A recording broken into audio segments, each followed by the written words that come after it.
thank you also for organizing such a fantastic conference with top science and a lot of variety in a top location as well, as it turns out. It's my first time attending the Instruct meeting, and I'm really having a great time. So our group focuses on using biomolecular NMR to study the structure and dynamics and function of proteins. That, of course, is very important also when looking at protein-protein interactions and protein-ligand interactions. And the project I'd like to tell you about today is a good example of how you set out to study a system with one idea in mind, and it takes you in a direction that you don't always expect. Because this is a short talk, I'd like to mention in my first slide the people I'd like to thank for their assistance with the work, just make sure I don't forget and have time. So Hannah Sokolik is a PhD student whose thesis was actually based on this talk that I'm giving here, and Miriam and Ina are master's students who have now joined the project, and Inbal is the lab manager who helps with all the projects. And a special shout out to the Professor Chava Gilchen's group at the medical school of our university, who really initiated the project in some ways, as you'll see, and the NMR facility at Ilan. So the talk is going to focus on the interaction between SH3 domains and proline-rich ligands. SH3 domains are very well-known protein domain binding structure. I won't go into the details of the structure because they're very well known. It's known that they bind polyproline ligands using a canonical groove, which is where the ligand will lie. And the one thing that's important to know at this point is that there are two typical types of binders. We call them class 1 and class 2, depending on the direction that they bind, whether they go from the N to the C direction, or sometimes they go in the reverse.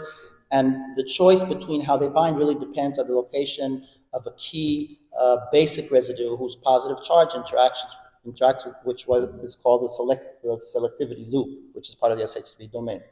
Now, we've been studying the protein WIP, WASP interacting protein, for many years with a focus on various regions of the protein. It's an intrinsically disordered protein, 500 amino acids long, and we've been looking over the years at various regions of it interacting with different binding partners. It has many, many binding partners. It's considered a hub protein, involved mostly in cytoskeletal regulation, a very important homeostasis, and of course in some diseases as well. But the part I'd like to focus on today is the central region of WIP, which is proline-rich, and it's known or was thought to interact with the C-terminal SH3 domain of a protein called cortactin.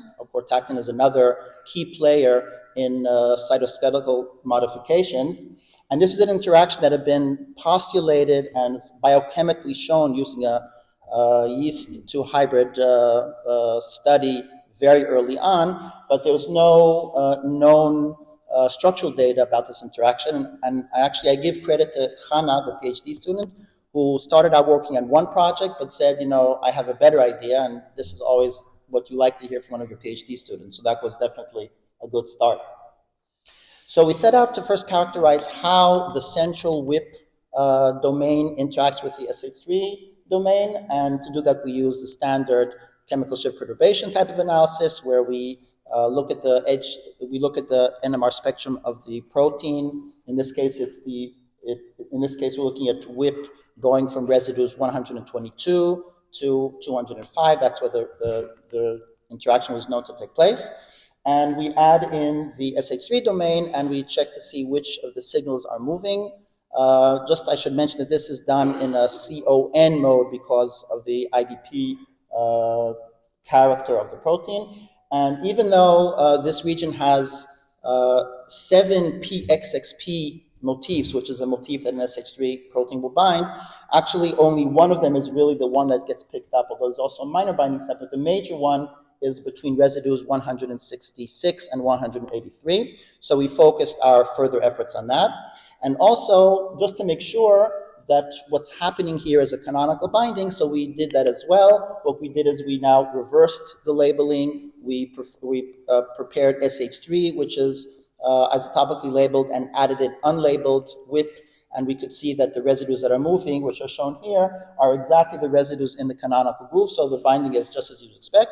You can even measure affinities using NMR this way, which is convenient when when other methods don't work, but I don't have time to go into the details, so you can ask me about that later.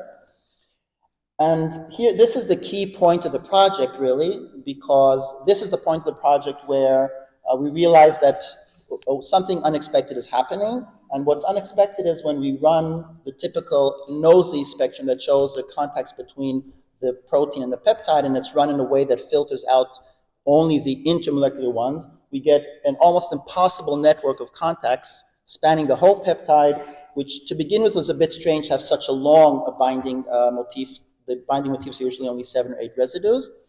And try as we wanted, and try, as hard as we tried, we couldn't force this into a single structure. So, and this is an IDP, remember, and it's very weak binding or intermediate binding. So at some point we just said, we need to consider other options. And this is a key moment because actually this is when it became exciting. It turned out that actually we can't get the NOE interactions to fit a single structure. And using sort of an Occam's razor idea where let's try to find the smallest number of structures which would fit, we catalog the interactions or the nosy peaks into the ones that have to fit a certain structure. And every time we came across an interaction that didn't fit anything we had, we said, okay, we'll open up a new structure for this one. It turned out that we got actually 3 structures. One in which the binding is in a class 1 motif, going from N terminal on the right to C terminal on the left, using the PXXP that's shown here. The other one was a class 2 binder, although this one is a bit strange. I would call it a pseudo class 2 because it doesn't really have the basic residue that allows it to interact. But from the standpoint of the direction, it's in the opposite orientation to the one I showed you before.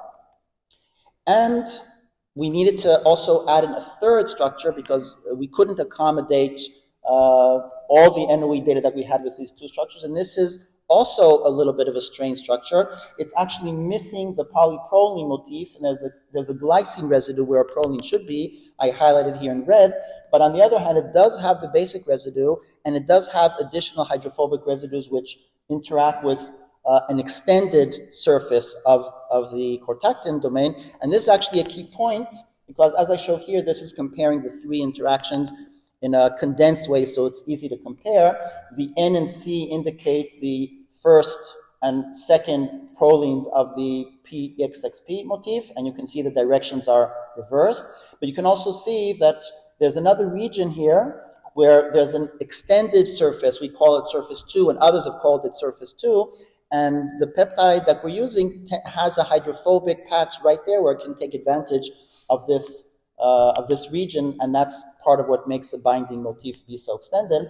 So really, if we started out with the upper view of what SH3 binding looks like, where you see the polyproline residues and you see the basic residue interacting with the selectivity loop, we actually now can modify that model and look at it differently, where we have an additional surface which is adjacent to the canonical surface, and that surface also has its requirement for a basic residue and for a hydrophobic residue, which this peptide gives, and that's actually what gives rise to the non-canonical pose.